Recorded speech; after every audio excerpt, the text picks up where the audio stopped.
老友記，你而家即刻停一停，諗下你自己屋企個格局，係咪總覺得有啲嘢唔妥？瞓極都係攰，錢銀左計右計都係掹緊，屋企人無端端就會嗌交。你係咪已經懷疑係咪間屋嘅風水出咗問題？我同你講，你呢個直覺絕對係啱嘅。但好多人就係衰在病，急亂投醫，急住花幾千蚊買神像水晶，甚至揾人弄牆鑽窿，結果動咗土煞，越改越衰。如果你都面臨緊呢種越折騰越運滯嘅無奈，即刻喺下面留言寫低，我想改運。等我哋睇下有幾多同好正面，臨緊家宅磁場混亂，順手點個讚，幫你自己嘅磁場啟動第一個光明信號。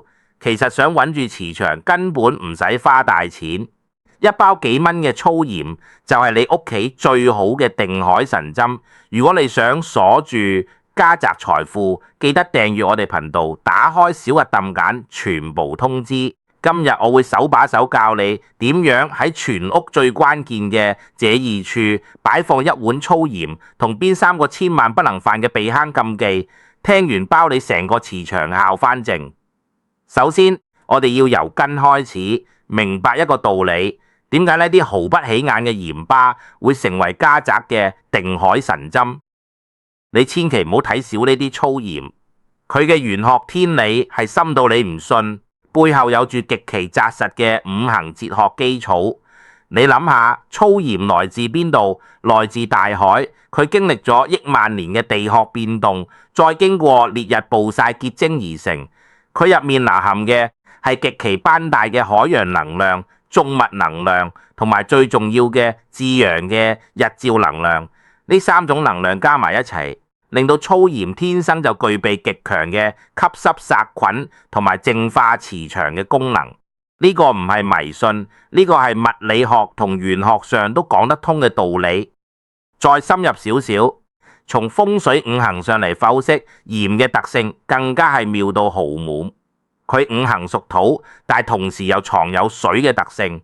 呢個土水交融嘅組合，令佢成為一個天然嘅磁場平衡器，佢可以主動吸收空間入面嘅濕邪之氣，即係我哋成日講嘅陰氣、病氣、怒氣。同時，佢嘅土性能夠將混亂嘅能量場牢牢咁臨定落嚟，等你間屋唔會因為外面風吹草動，入面就跟住起伏不定。呢個就係佢被稱為定海神針嘅真正玄學原理，穩住你間屋嘅地運。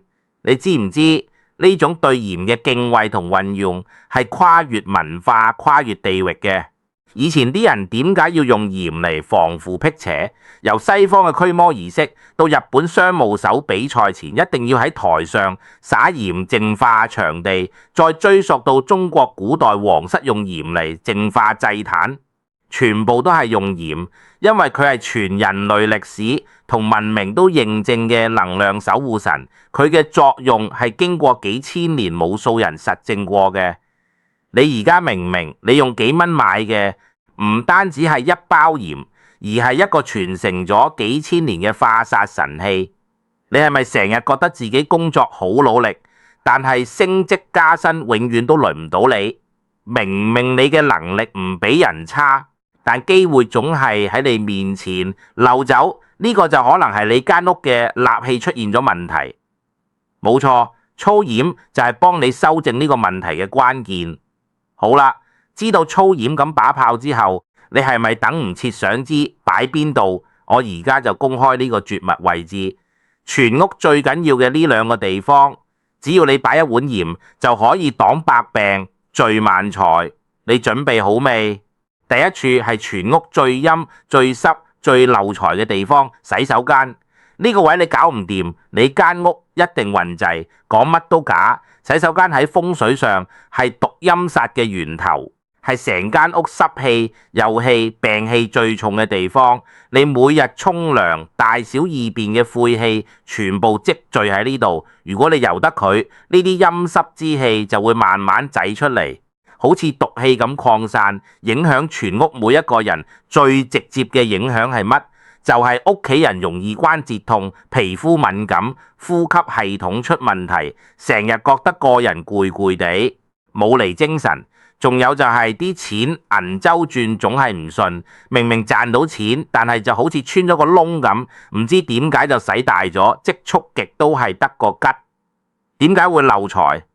因為洗手間喺八卦入面代表水，而水係主財。當呢個水係污糟嘅、係停滯嘅、係充滿病氣嘅，你個財富就會俾佢侵蝕，不斷咁漏走，就好似有個無底洞咁。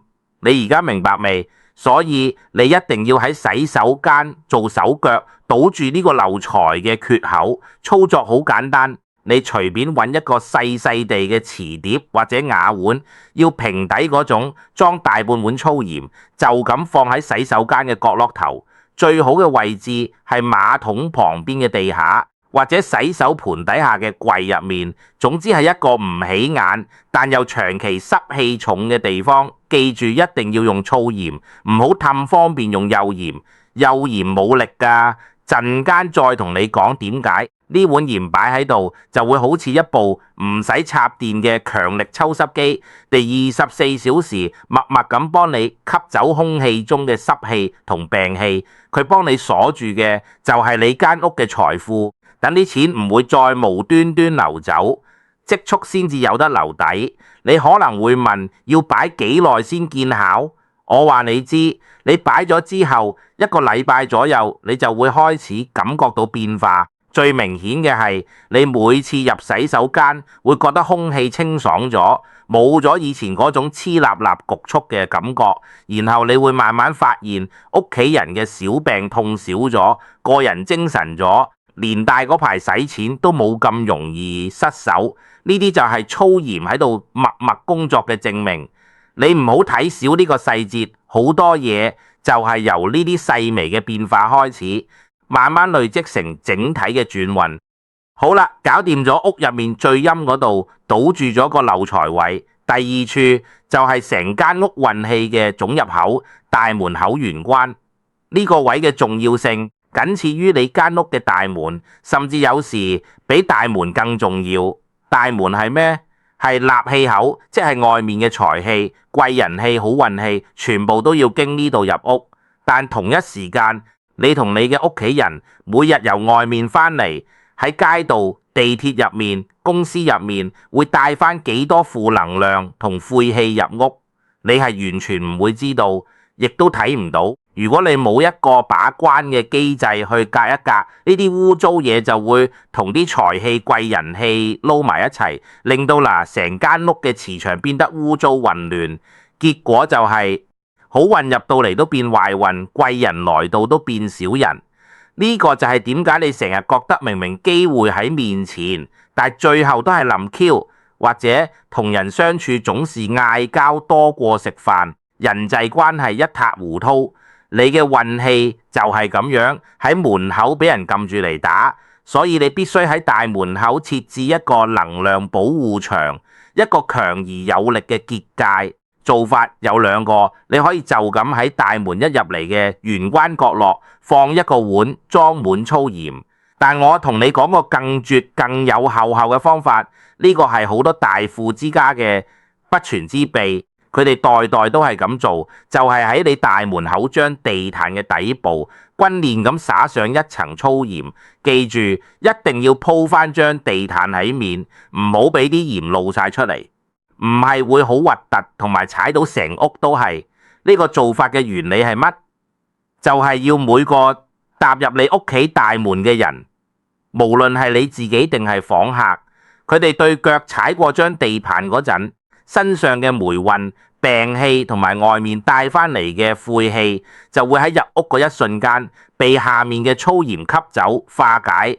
呢個地毯結界術可以學可豪進入你屋企嘅，只有純淨嘅好運同正能量。呢個動作就等於喺你間屋加咗個防護罩，將所有衰嘢隔絕喺門口外面，淨係放好嘢入嚟。你知唔知點解有錢人特別信呢招？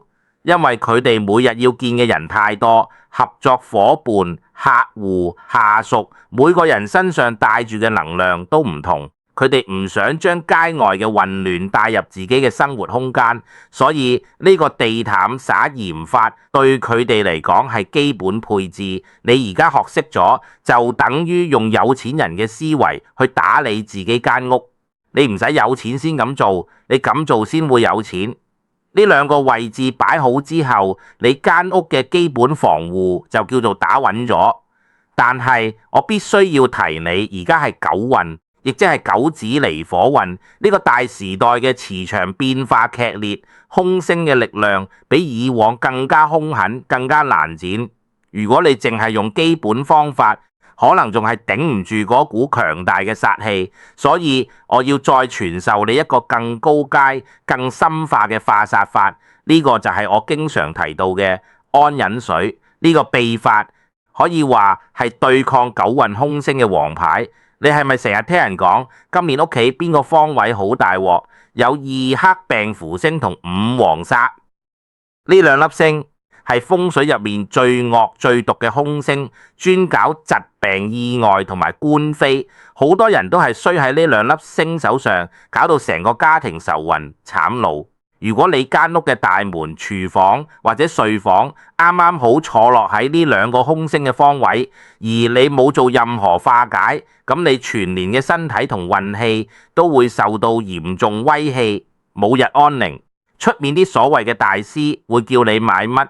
買一堆貴到離譜嘅化煞銅器或者五帝錢，仲要講到唔買就會死人冧樓。咁我話你知，根本唔使咁大陣仗。你只需要一個玻璃罐、一包粗鹽、6個銅錢同埋自來水，你就可以自製出全行最有效嘅化煞法寶，成本10蚊都唔使。安忍水嘅原理就係用粗鹽嘅土、清水嘅水同埋銅錢嘅金去形成一個不斷循環嘅化煞磁場。點解一定要用6個銅錢？因為喺易經入面，6呢個數係代表乾金。而金嘅能量係可以泄去土嘅能量，二黑同五黃都係屬土嘅空星，所以用金去泄佢嘅土氣，就係最直接、最釜底抽薪嘅化解方法。呢個係五行相生相克嘅最高智慧。製作方法你睇清楚，一個步驟都唔可以錯。首先，準備一個可以凝實過嘅玻璃罐，透明嘅就得，最好係 fit 口嗰種。然後放入大半罐嘅粗鹽，跟住喺粗鹽上面平鋪一層，總共6枚銅錢。呢個銅錢你用清朝嘅五帝錢又好，用普通嘅銅片都得，最緊要係金屬同埋數量一定要係6。最後將清水慢慢倒滿個罐，凝實個蓋，擺喺一個唔會俾人撞到嘅地方，就係咁簡單。然後你要將呢罐安忍水擺喺今年即係2026年五黃煞所在嘅東北方，或者你間屋嘅正南方，去鎮壓嗰個方位嘅空星。你可以將佢放喺電視櫃側邊或者書台角落，總之係一個隱蔽又安全嘅地方。佢會喺嗰度日夜不停咁幫你化解全年最大嘅病氣同災禍，效果比你去請幾千蚊嘅法器有過之而無不及。呢個就係低成本高效益嘅化煞極致。你可能會擔心安忍水擺耐咗，水會變毒，鹽會溶化，到時點算？我話你知，呢個係正常現象。水變毒代表佢已經吸咗唔少負能量。你每3個月左右就打開個罐，倒走舊嘅鹽水，重新再放新嘅粗鹽、新嘅銅錢、新嘅清水。呢個動作叫做換水更氣，即係將你屋企積聚嘅病氣一次過清走，然後重新注入新嘅能量。你換嘅時候留意下倒出嚟嘅水有冇異味，如果有的話就證明你間屋嗰個方位嘅磁場真係好需要處理。你更加要堅持做落去。講到呢度，你係咪覺得好簡單，想即刻衝去買包鹽呢？你唔好急。如果你唔跟足我下一個部分講嘅嘢，你隨時好心做壞事，用錯方法反而會招陰。呢點極之重要，你一定要聽清楚，因為呢度就係最多人犯錯嘅地方。一指錯，滿盤皆落索。我用咗咁多年粗鹽，歸納咗3大禁忌，你犯是但一樣都寧願你唔好擺，擺咗仲衰過唔擺。禁忌1亦係最關鍵嘅一點，絕對唔可以用你廚房食嗰啲幼鹽，你一定要用天然嘅海鹽，即係粗鹽。點解？因為食用幼鹽經過咗人工精煉，佢入面天然嘅沉物能量已經流失晒，得返個鹹味。而且幼鹽嘅質地太輕太散，晶體結構唔夠強，根本形成唔到我哋需要嘅嗰種定海神針嘅穩固磁場。你用幼鹽就好似用張紙巾去演邪，冇力㗎。只有經過天然日曬嘅粗鹽，佢嘅晶體結果先夠強壯，先有能力去吸收同承載咁崩大嘅負能量。你一定要記住，係粗鹽。去雜貨鋪同老細講要嚼鹹菜嗰種就啱。你可能會問，咁市面上有啲靚啲嘅海鹽、岩鹽得唔得？我話你知，嗰啲係俾人食嘅精緻嘢嚟，用嚟煮餸就一流，但用嚟化煞就唔夠粗銷。粗鹽之所以有效，就係因為佢粗，因為佢未經修飾，保留咗最原始嘅大自然力量。你唔好嫌佢樣衰，越樣衰嘅粗鹽越夠力。禁忌2就係你千祈唔好擺咗喺度就唔理佢，任由嗰啲粗鹽發霉溶化。我見過好多人擺咗碗鹽之後就當冇件事，好似交咗功課咁。過咗幾個月，發現啲鹽變咗一灘黃泥水，或者結晒成塊硬石仔，仲要問我點解冇效果。老友記，粗鹽幫你吸飽咗咁多水分同負能量之後，佢會變濕結塊，甚至溶化成水。呢個時候佢已經食到飽晒，即係吸滿咗毒素。如果你唔換，佢唔單止會失效，仲會將之前吸咗嘅陰氣重新釋放翻出嚟。到時你間屋仲污糟過未擺之前嗰啲負能量一次過回彈，你點頂？正確嘅做法係，你每個月起碼要更換一次，倒走舊嘅鹽，換上新嘅粗鹽。你換走嗰啲舊鹽嘅時候，你會發現佢真係好濕。呢個就係佢幫你擋咗一劫嘅證明。你應該心懷感激，然後用膠袋袋好掉落垃圾桶，千祈唔好留喺屋企，更唔好亂倒喺門口。呢個動作就係將你屋企積累嘅晦氣連同舊鹽一齊丟走，叫做送走衰氣，乾乾淨淨。禁忌3係關於擺放位置，粗鹽絕對唔可以擺喺陽光直射嘅地方，例如當西斜嘅窗台或者陽台。你記住，粗鹽嘅運作原理係要靠吸收陰濕之氣嚟發揮作用。如果你放喺一個長期暴曬嘅環境，佢本身啲能量會喺短時間內被太陽嘅火氣蒸發同破壞，等於將一件法寶擺喺火爐上面燒，佢連自己都保護唔到，點幫你化煞？只會直接失去功效，變成一堆冇用嘅石頭。仲要阻地方你擺嘅地方，最好係陰涼、通爽又隱蔽嘅角落。你可能會問，咁如果間屋真係冇陰涼位，全部位都曬到點算？我話你知，你寧願擺喺一個暗少少嘅櫃底，都唔好擺喺窗邊。粗鹽需要嘅係一個穩定嘅環境，而唔係溫度不斷變化嘅地方。你記住呢個原則就唔會擺錯。你而家掌握晒所有正確嘅方法同禁忌，你已經比市面上90%嘅人更懂得點樣用最簡單、最便宜嘅方法去守護自己嘅家宅。你已經有晒工具同知識去扭轉乾坤。聽完頭先嘅方法，你就會發覺原來有錢人守財化病氣嘅秘密真係好簡單。攬好門，冚好蓋，放一盆花，擺一碗鹽，成個過程唔使5分鐘。相比起你平日喺出面奔波勞碌，呢個洗手間與大門化煞法簡直係最抵嘅改運投資。如果你覺得今日嘅粗鹽化煞法實用，請你先幫手點個讚。呢個動作係幫你自己嘅磁場啟動第一個光明信號，代表你主動迎接好運。之後如果你唔肯定自己屋企洗手間或者大門口嘅方位啱唔啱，記得喺下面留言區寫低你屋企嘅情況。我哋同好會嘅幾位知心師兄會逐一幫你分析，幫你揾出問題喺邊度，最後將呢條片分享俾身邊成日腎漏財、身體多病痛嘅親友。你幫人穩住家宅，自己嘅財氣自然會更旺呢。記得訂閱埋我哋頻道，打開小鈴鐺揀全部通知。下半年我哋一齊穩住家宅，人財兩旺。只要你心中有光，就冇任何晦嘢可以吞噬你。祝大家身心安康，大吉大利。我哋下次見。